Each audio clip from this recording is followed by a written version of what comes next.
By the way, on that forced displacement or the demolition of homes, I want to put up a chart to accentuate the point. This is satellite images done by the New York Times that show before the war, the detailed homes, mass damage before the ceasefire, and then since the ceasefire, absolutely the entire neighborhood turned to rubble.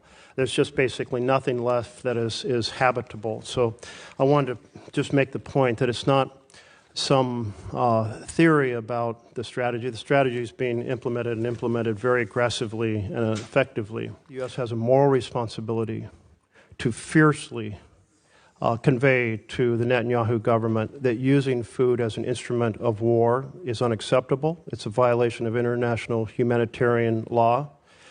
It's mass punishment. We have now children who are dying, and while Netanyahu has said he doesn't want to see mass starvation, he's drawing the line at mass starvation, but we're seeing real starvation right now, and I think we owe it to our connection and our close relationship to Israel to powerfully convey the importance of not just 5 trucks a day like yesterday or 100 trucks a day, but enough food to end the starvation. Senator Merkley. Thank you very much, Mr. Chair, and greetings, Secretary Rubio. And it was a pleasure to work with you when you were in your Senate capacity on a number of human rights issues related to China, Taiwan, Tibet, Hong Kong, and certainly the Uyghur Forced Labor Prevention Act, which I think is a standard and a strategy I hope will spread to other countries to reject goods made by slave labor in China. Today, however, I want to wrestle a bit with another what I consider to be a humanitarian tragedy, the conditions in Gaza. I very much supported Israel going after Hamas following October 7th, but we are now well over a year and a half into this, and there's a new phase of events, which I'll try to summarize.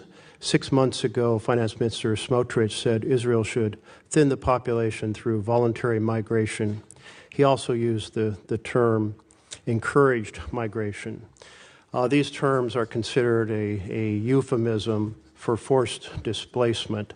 And the strategies of forced migration are food denial, the demolition of homes so that there's no place to return to, and driving people from one area in the Gaza Strip south to the southern side. Then there is a new plan called Operation Gideon's Chariot, mass call-up of troops in Israel. And Netanyahu said a few days ago, he said, we're going to take over all the areas of the Gaza Strip. By the way, on that forced displacement or the demolition of homes, I want to put up a chart to accentuate the point. This is satellite images done by the New York Times that show before the war, the detailed homes, mass damage before the ceasefire, and then since the ceasefire, absolutely the entire neighborhood turned to rubble. There's just basically nothing left that is habitable. So I wanted to just make the point that it's not some theory about the strategy. The strategy is being implemented and implemented very aggressively and effectively. But let me return to the issue of food denial. The Office for Coordination of Humanitarian Affairs estimated that in February, 2,000 children were admitted for treatment of acute malnutrition. I was thinking about the strips that are used. They're called MUAC strips, mid-upper arm circumference. It's basically a measure of the bicep. And I saw them I went to areas that were under starvation in Africa, and I saw these being used, and you'd see a child, and you would think this child is just maybe 2 years old, and they'd be 5 years old, and their arms as thin as toothpicks. And I was struck when a UN health representative returned and said, and I quote, "I've seen them in the wards," referring to the hospital wards, a child of 5 years old, and I thought he was 2 and a half.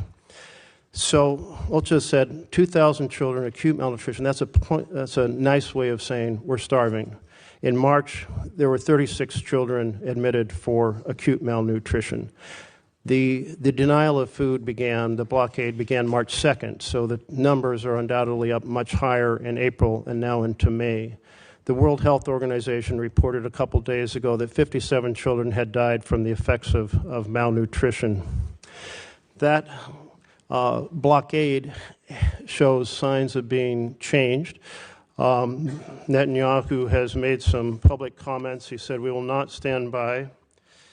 Let's see. "We cannot reach a point of starvation for practical and diplomatic reasons." He went on to say that mass starvation is a red line that could cost Israel support from the U.S. He didn't say it was a humanitarian problem, but support from the U.S.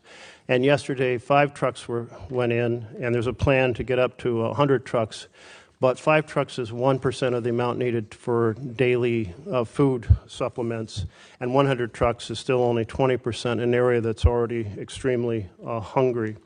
This has led Canada, France, and Britain to say we cannot stand by while the Netanyahu government pursues these egregious actions. The level of human suffering is intolerable. So I guess my question here is the U.S. is a very close ally to Israel, both in military, security support, certainly in economic support. Is the administration conveying to the Netanyahu government that encouraging migration through food denial is an unacceptable strategy? Well, let me say I won't discuss, obviously, for many different reasons, what we share with our partners and allies. But I will walk you through some of the steps that you've rightly outlined, what has happened over the last... It's not too long a speech, because I'm really trying to get where our administration is standing. Well, I'm still trying to get the center out of me, so I still talk longer than I should, so I'll be more brief. I'm going to have to reclaim some time, but go ahead, try to keep it very... Well, you want me to answer? I do want you to answer, but hopefully answering the question is pretty simple. Does the U.S. consider this an acceptable strategy of encouraging migration? Well, I would say that we were pleased and to see that aid is starting to flow in again. I understand your point that it's not in sufficient amounts, but we were pleased to see that decision was made. I understand another 100 trucks are behind that and maybe more in the next few days. I'll also tell you that I met in Rome 3 days ago with the World Food Program to walk through some of the ideas and plans they had for distribution on the ground. And ultimately the answer here is for this to end, hopefully with the elimination of Hamas, because the people of Gaza deserve a more prosperous, peaceful future, which they'll never have as long as Hamas exists. Well, thank you. That was brief and well done. Thank you. So then the second part of this is the systematic destruction of remaining homes as a way to make it impossible for people to stay in Gaza. Does the U.S. discourage that? Is it discouraging the Netanyahu government from continuing that strategy? Well, we don't view that that's their strategy. We understand that they are targeting elements of Hamas, is what they have claimed and said to us and to the world, that they believe that they need to root out the remaining elements of Hamas, who, by the way, have been an impediment to multiple ceasefires that I know have been negotiated and even agreed upon by Hamas external and then vetoed by Hamas internal. Is the U.S., it sounds like then, therefore, we're not concerned about that, or you characterize it differently.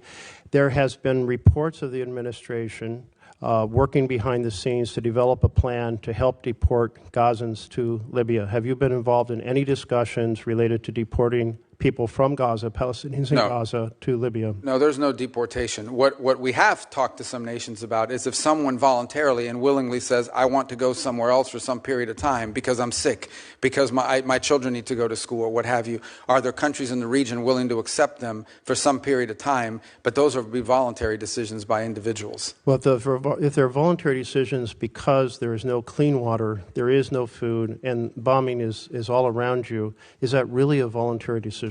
Well, ultimately, that's the point, right? And that is you don't want people trapped there. They may want to come back. They may want to live there in the future, but right now they can't. And if there's some nation willing to accept them in the interim period, yes, we've asked countries preliminarily whether they would be open to accepting people, not as a permanent situation, but as a bridge towards reconstruction. Does that include Libya?